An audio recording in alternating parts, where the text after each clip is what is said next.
is it. Last talk. And it is, if the clicker's going to work, there we go. It's literally taken half an hour. It's going to be Ali Kirkpatrick. Ali is a mama and a yoga teacher who believes that the world would be a better place if we could all come back to community. Ali was one of the original Boomerang Bags New Zealand crew. I think I'm in your Facebook group for Boomerang Bags, old school. And you co-founded Wasted. Oh, this typo on here, whoever wrote those. Emma, we need to have a chat. A waste reduction and conservation, I'm guessing, not conversation platform. It is conversation, okay, just checking, right. So just, Emma's got previous for terrible spelling. A waste education and conversation platform. And she's also one of the 2 masterminds behind Hopper Refill, which is what we're going to be learning a bit more about now. She believes that we're all intrinsically connected to Papatūānuku, and that as kaitiaki, we need to start connecting back to the earth and prioritise her healing. Ali. Over to you. Round of applause for Ali.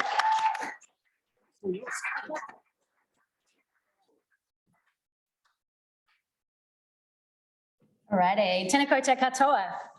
No te whenua moemoeā aho.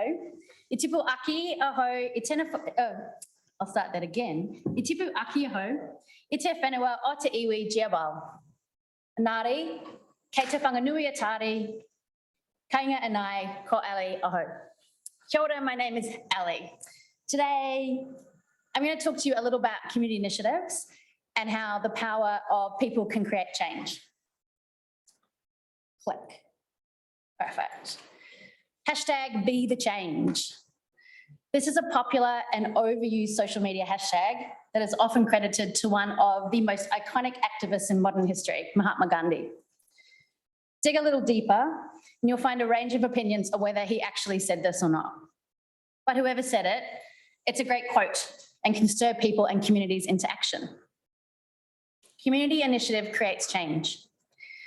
Through history, we've seen again and again the impact of a community gathering and advocating around an issue, of a community improving awareness and knowledge around an issue, of communities communicating through storytelling and acts of bravery to create lasting change.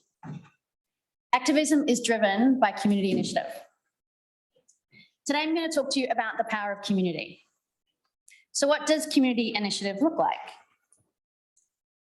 Community initiative can look like this. So this is a photo of the Women's March on January 21st, 2017 in Washington, DC. The Women's March was a worldwide protest prompted by the fear and disappointment that was felt by women in the US after Donald Trump was inaugurated as the President of the United States of America. What started as one Facebook post by Teresa Shook, a retired lawyer in Hawaii, grew into the biggest single-day protest in America's history, with 81 other countries also taking part. Community initiative can look like this. This is EnviroHub Marlborough's brand new purpose-built dishwashing trailer. These guys are going to take this around the Marlborough region for events and create a circular economy by washing up reusable crockery instead of having single-use packaging. Established in 2017 as a space to connect like-minded people and community groups, EnviroHub Marlborough has grown into a thriving community space that connects people and businesses all over the Marlborough region. They offer zero waste events, resources, and education programs for adults and children alike. Community initiative can look like this. This is my now 13-year-old daughter at the 2019 School Strike for Climate. What started as a single human, Greta Thunberg, sitting outside the Swedish Parliament every Friday, grew into a global movement that more than 1 million students in 125 countries took part in. Hopefully some of you guys were there. No? Yes? Yes. Okay. And community initiative can be as simple as this, taking your reusable coffee cup with you to the cafe and then encouraging everybody around you to do the same. That's my butt, yeah. Community initiatives are about mobilising people to create effective change at a local, regional, national or international level. It's the grassroots of activism and it's the beginning of change. And I believe, what do I believe? I believe that activism, like charity, starts at home. Okay, so I'm going to tell you a little bit about myself. I grew up in a middle-class white suburban family in the glorious 80s before all of you guys were born in provincial Queensland, Australia. I was sheltered from major global dissidents and disasters, not because my parents were trying to keep me safe, but because we didn't really hear about the atrocities that were happening all over the world. And if they did trickle into our little white suburban bubble, it all seemed too far away for us to do anything about. There was no internet back then. There was no global news feed, no constant stream of information. I had a keen sense of justice from an early age, which usually played out in me questioning every authority figure around me. I had a deep desire to change the world, but in my nice middle class, white suburban life, there really wasn't that much to change. I remember sitting up late one night when I was about 11, and I accidentally watched a movie about the protests in America in the 60s against the Vietnam War. I lamented the fact that I never ever thought I'd get to protest like that. Little did I know what was coming. As a teenager, I started to see and experience basic inequality in everyday life. If you grew up in white provincial Australia in the 80s and 90s, there is no way you would emerge without the scars of racism. There was a deep-seated bias towards our First Nation people, a deep-seated bias towards an immigrant, the child of an immigrant, anyone who wasn't white. As an adolescent, I began to see the disadvantages that non-white Australians experienced every day. And I also started to experience the disadvantages of being born female. Instead of inspiring me to change the world, it made me really angry. I lashed out at mainstream society, disappointed my mother terribly, and left my hometown as soon as I could. My journey into waste activism happened quite accidentally when I created my first circular economy. What is a circular economy? So I'm going to read this. I took this literally from Wikipedia. A circular economy decouples economic activity from the consumption of finite resources. It's lots of words in there. In the circular economy, manufacturers design products to be reusable. The circular economy is a system solutions framework that tackles global challenges like climate change, biodiversity loss, waste, and pollution.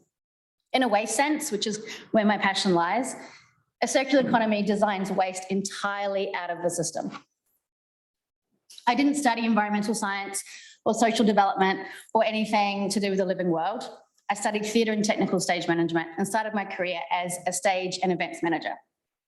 Live theatre and film are great tools for activism, but unfortunately all the artists who are doing that work don't ever get any funding, so I decided commercial arts to pay the bills. Commercial theatre and film have huge carbon footprints. Certain costumes are often built, used once, and then landfilled. Overhead lighting rigs draw copious amounts of electricity from the grid. Theatres are huge spaces to heat and cool, and air transport and road transport are how we move our sets around the country and around the world. The Green Theatre program was launched in the UK in 2008 with the targets for London theatres to reduce their carbon footprint 60% by 2025.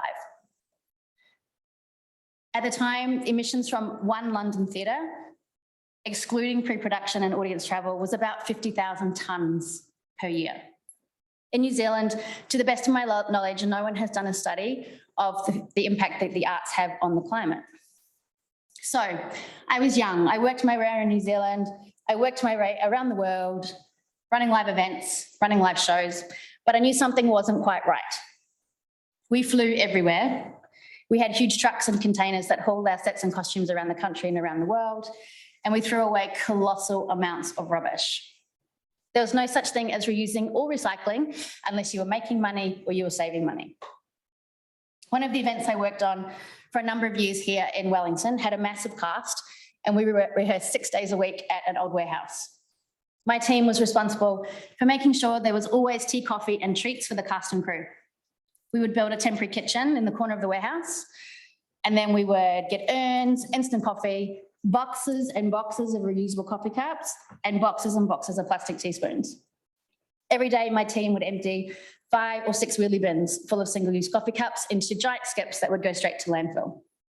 It's estimated that in New Zealand, we chuck 295 million single-use coffee cups away per year. I think back then, we added a substantial amount to that number. The waste of resources drove me crazy.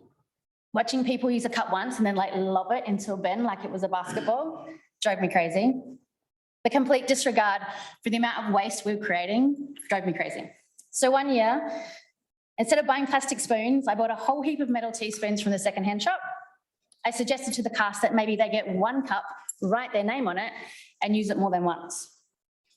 The year after that, I asked the cast to bring in their own mugs and their own water bottles so that we could completely eliminate single-use waste. And this was my first circular economy. What I did wasn't rocket science, and it wasn't a new idea. Without even realizing it, I'd engaged, connected our little community performers and crew, successfully advocated a new way to do something, a new way that was better for the planet. The idea of finding and reducing low-hanging fruits in the waste world followed me through my career. I encouraged events to ditch plastic water bottles and instead provide reusable water bottles for events. I encourage caterers to ditch plastic film on top of the food that they delivered. There's so much more work to be done in this space, but it's really exciting to see that there's been traction in reusable serviceware at festivals and one-off events.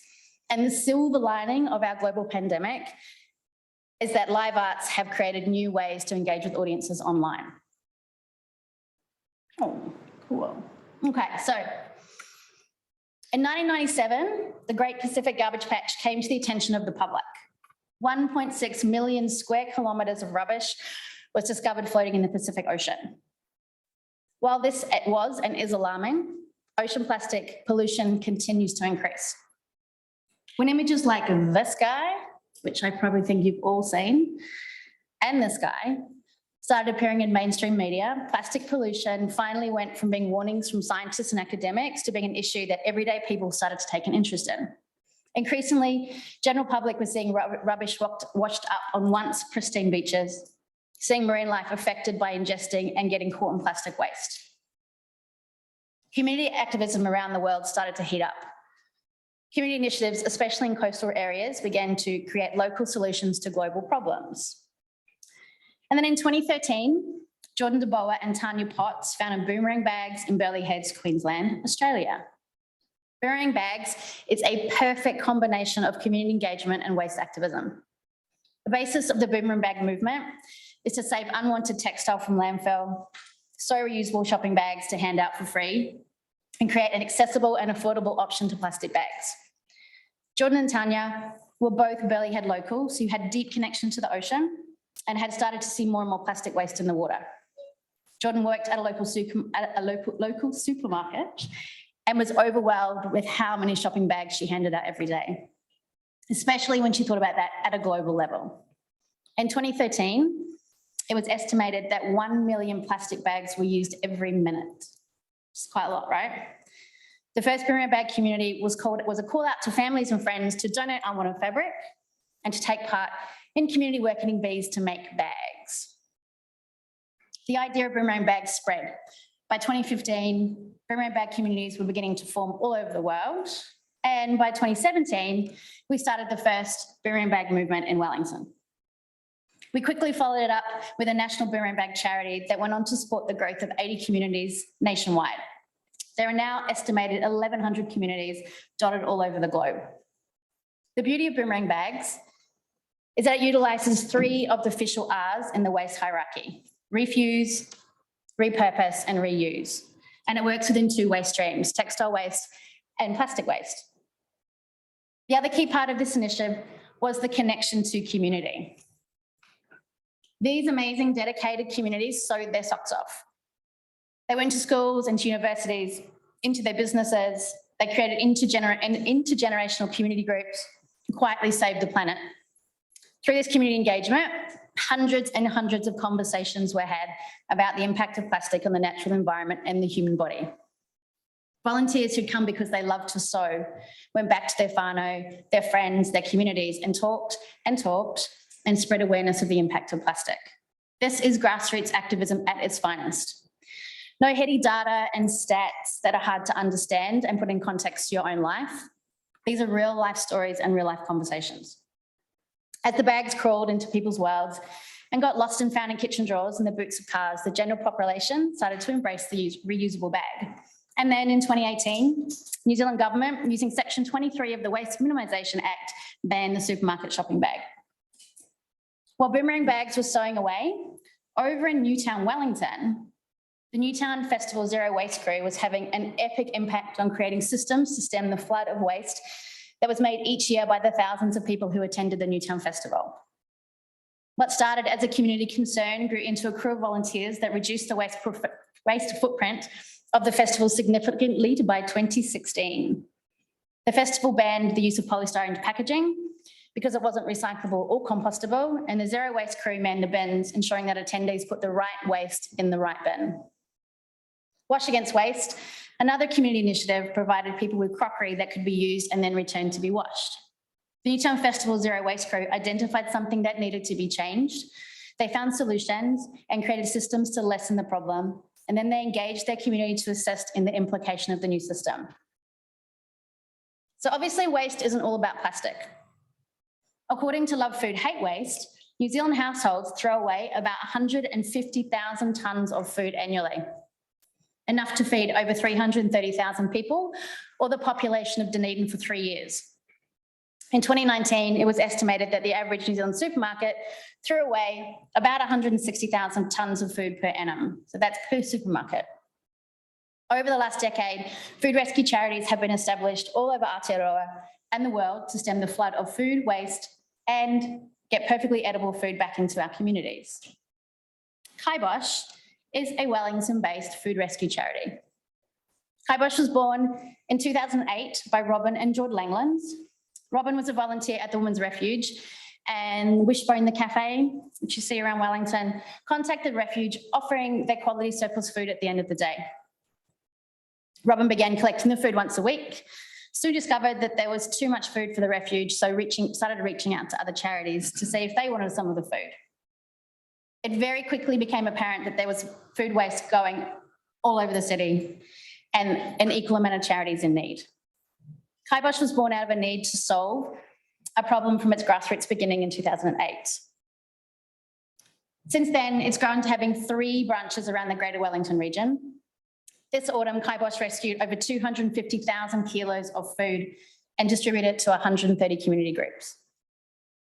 They're also now part of the Aotearoa Food Rescue Alliance, which is a network of 23 food rescue charities all over the Motu. As the famous Paul Kelly lyrics state, you probably haven't heard of him, from little things, big things grow. So Boomerang Bags, Kibosh, the Zero Waste Initiative of the Newtown Festival are all excellent examples of volunteer-led grassroots activism. But we live in a capital society. We all need to pay our bills, right? So how do you turn the idea that is based on community connection, based on advocacy and activism into a sustainable business model? Never one to be deterred by a challenge, Sarah Child, who is my Boomerang Bag partner in crime, took a leap and co-founded New Zealand's first independent bulk food refillery, Hopper Refill. Has anyone been to Hopper Refill? Yay, well, that's exciting, cool. Okay, so refillery is a new business model. It's based on the ideals of the circular economy. People bring their own container in, put food in the container and then take it home, and we create a circle where we keep using the same packaging. So Hopper was born out of this need to create a space where people could feed themselves and their whānau without single-use packaging. When we opened Hopper Refill, we had some really clear values. We wanted to provide locally grown and produced food where possible.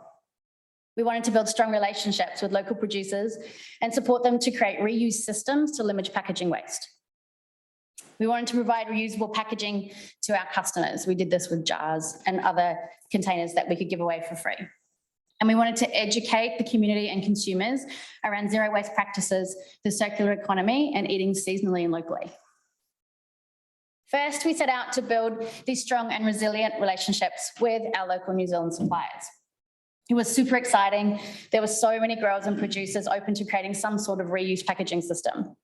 Many of them had been waiting to be approached by like-minded business to help them establish something because there was just nothing in mainstream supermarkets that would give them that opportunity. We created reuse systems with cleaning suppliers, tea and coffee suppliers, and whole food suppliers, to name a few. Every time we were approached by a supplier to sell their product, our first question would be, are you interested in creating a new way of supplying your product? Many producers are keenly aware of the impact that their supply chain can have on waste output, And most were pretty open to at least a conversation, if not a whole rethink about how they dealt with the waste they produced. So then we focused on building our community. The zero waste community are the backbone of Hopper, and were immensely supportive while we stumbled through our first year of business. We had heaps of wins, but also lots of setbacks, and to have loyal supporters who kept coming back to us gave us a real sense of hope. The hardest thing about trying to successfully run a business model that has its roots in the circular economy and its roots in integrity is making a profit in an economy that is based on a linear model with a throwaway mentality. Because of this, sometimes we had to compromise. Any food that was imported came in plastic packaging. So as a business, we certainly did create our own fair share of waste. We recycled what we could. We collaborated with a local Wellington business called A Tiny Plastic Factory, who took all of our soft plastics, all of our type 2 and all of our type 5 plastics.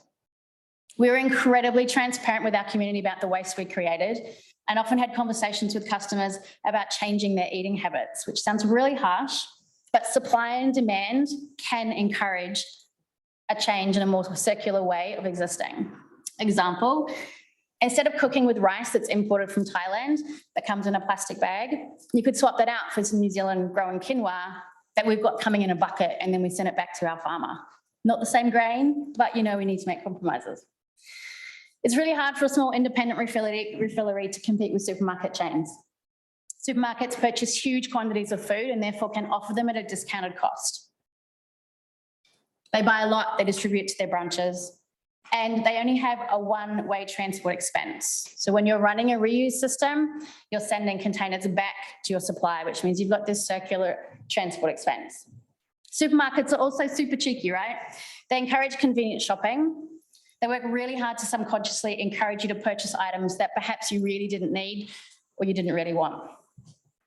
As a small independent grocery store, which was doing its best to hold on to its values and integrity, we could never match the everyday low prices and the specials that a supermarket could offer.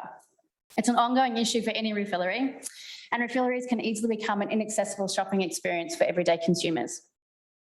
To combat this, we encouraged our customers to think about how they ate, what they ate, and how they shopped. Have staple meals that you could eat regularly that were made from affordable whole foods. Only purchase what you need. We also applauded them for using their buying power to ethically shop. We made our prices as competitive as possible, and although we couldn't offer weekly specials like supermarkets, we could guarantee you that every week our pasta, our rice, and our main whole foods were the same price as a regular supermarket price. Education was a huge part of activism at Hopper Refill. We held regular workshops on how to make your own natural skincare and hair products, how to cook and clean without plastic, around the simple changes you could make in your day-to-day life to reduce your personal waste footprint. We also supported other local waste activists and community groups. We invited them into our space. We held policy submission parties. We held plastic-free July events, and we allowed other people to run their own workshops in our space. The best way for us to connect with our community and grow our business was through storytelling. Every supplier that was working hard to create or grow a product that was a solution to a current issue had a really beautiful story. A story of the moment of the epiphany when they realized that they couldn't keep living and we couldn't keep taking resources from Papatūānuku the way we were. The story of the moment they decided to throw in their high-paying job and start making plastic-free toothpaste or plastic-free loose-leaf tea. Every one of these people had a story that our community could connect with that gave them hope that actually, yes, there was a solution and we could change the narrative around the issues of environmental damage and degradation on the planet. Running a sustainable business that sticks to its values is challenging. Current global business models are based on profiting in a linear economy that is not sustainable and wastes the Earth's precious resources. But more and more we are seeing governments, including our own, and business leaders encouraging a move toward the ideals of a circular economy. Last year, the Ministry for the Environment partnered with Circularity. They created X Labs. So X Labs is a series of workshops and online programs that offer guidance and expert knowledge on creating circular solutions within business. There's definitely hope that over the next decade, we'll move away from a linear existence to a more circular model of doing business. And that means that business models like the one we created at Hopper will become the new normal. Okay, cool. So what have we learned? We've learned community initiatives are about mobilizing people to create effective change at a local, regional, national, or international level. We've learned that the backbone of grassroots community initiative is engagement and education. And we've learned that while quantitative data is important, storytelling is often the best way to create community activation. So I've got a challenge for you guys. I'm going to assume that you're all here because you care, because you give a shit about the future, right? And you want to be part of the change that's going to make this earth livable for you and your kids and the rest of the human race. So I think this is a perfect opportunity for you to practice being activists. So I want you to get into groups. It can be people you know, or if you're like one of those people that likes to meet new people, you can jump into a group with someone you don't know. And then come up with an issue that concerns you. It can be something you've learned over the weekend. It can be something you're super passionate about. And then you're going to come up with a strategy of how to educate and engage your audience, your community. And then if you've got time, you're going to work out a solution to implement. So we'll take like 5 minutes, and then a couple you might want to share at the end.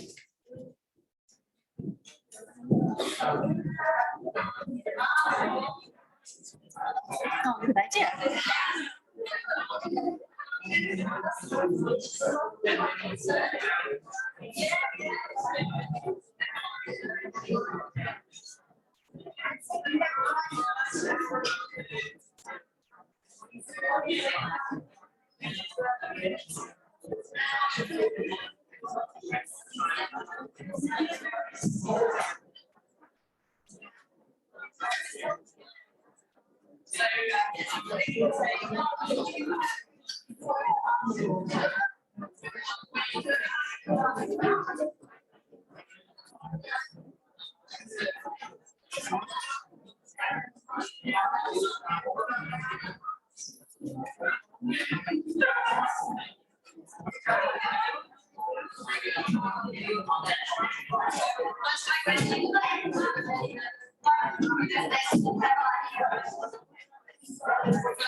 You're talking, it's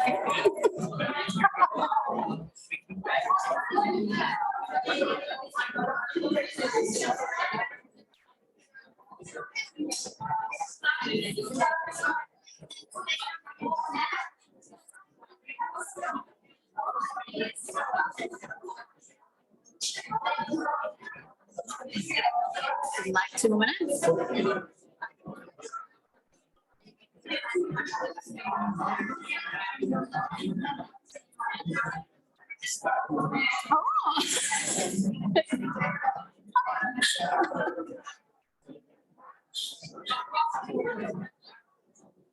What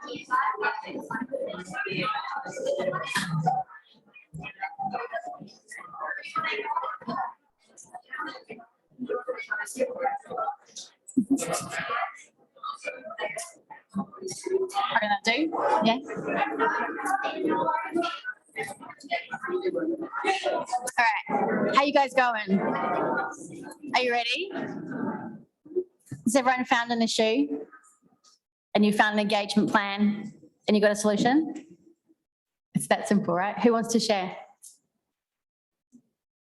Anyone? I really want to hear one.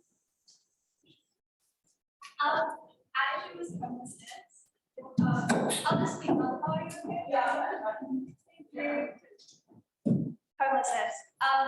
And one of the solutions I've thought about for a while is like just getting a bunch of land, putting shipping containers and like renovating them into little units that people can use, and then using like the spare land to cultivate like their own gardens and food.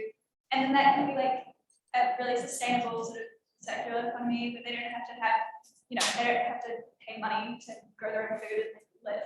And while they're living there, they can, set up jobs and that type of thing. But yeah, that's just one of the solutions.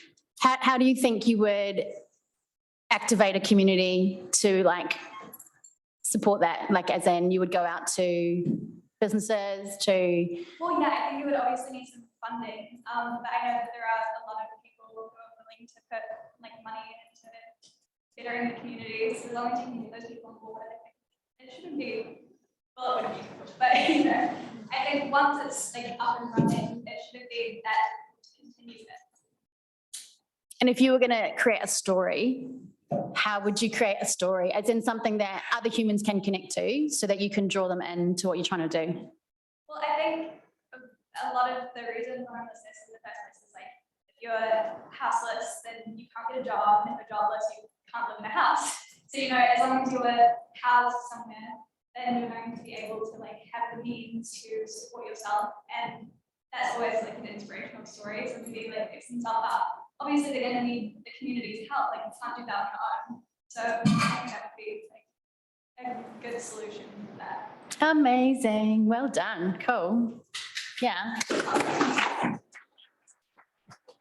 Does anyone else want to share? No one. One more.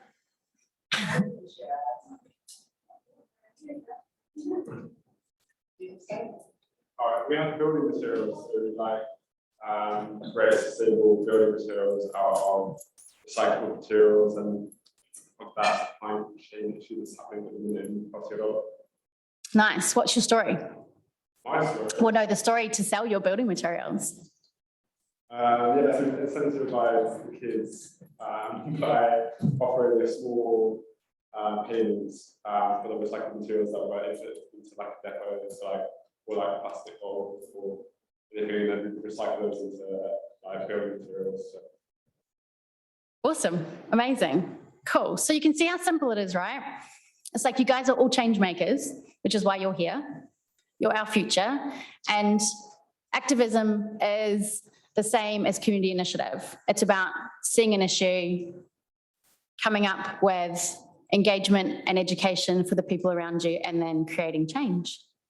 Has anyone got any questions for me before I run away? Real fast.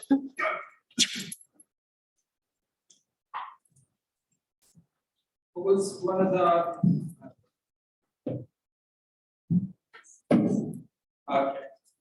What is one of the, or what are some of the ways that you use to spread boomerang bags, not just around the country, but overseas? Because it must be a big divide getting people in one country to care and then infecting another country with that. Yeah, I think the joy of boomerang bags was because it was totally open source and there was no IP on it. Every community could do what they wanted with it.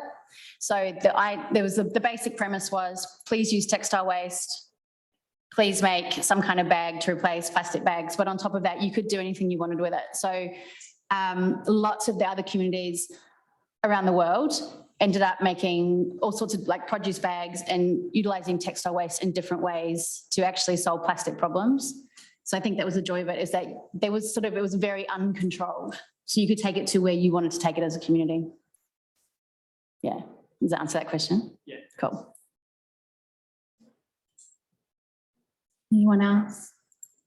The TV industry one, that like recently that's really got me, because you kind of think, well, how many TV channels and like Netflix and Neon and all the rest of them, and there's like a whole other world of made up worlds where they have buildings where people are pretending to do jobs, and it's like you've got the carbon footprint and environmental pollution of a whole other world just for us to watch. Yeah. It's quite insane when you think about that. It's hugely insane. Yeah, and I know that overseas there are definitely some environmental standards coming into film and TV, into live theatre, but it's just not something that we've seen down in the Antipodes yet. Like Australia and New Zealand haven't jumped on that little journey yet, but definitely in Germany and Scandinavian countries, of course, because they're always 10 years ahead of us. There are now like some legislations being passed to help stem that like build and chuck away kind of thing. Yeah.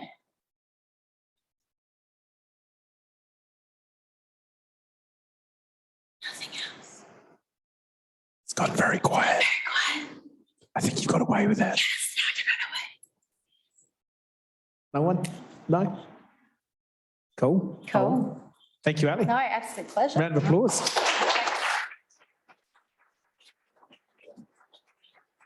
Thank you so much. No, really. Right. Don't forget your bag. Yeah. Right, we don't need that. Well, that's pretty much it. What have I got? I've got a few little things, like as the people have been talking, I've just been making some little notes. But actually, before we do that, I will get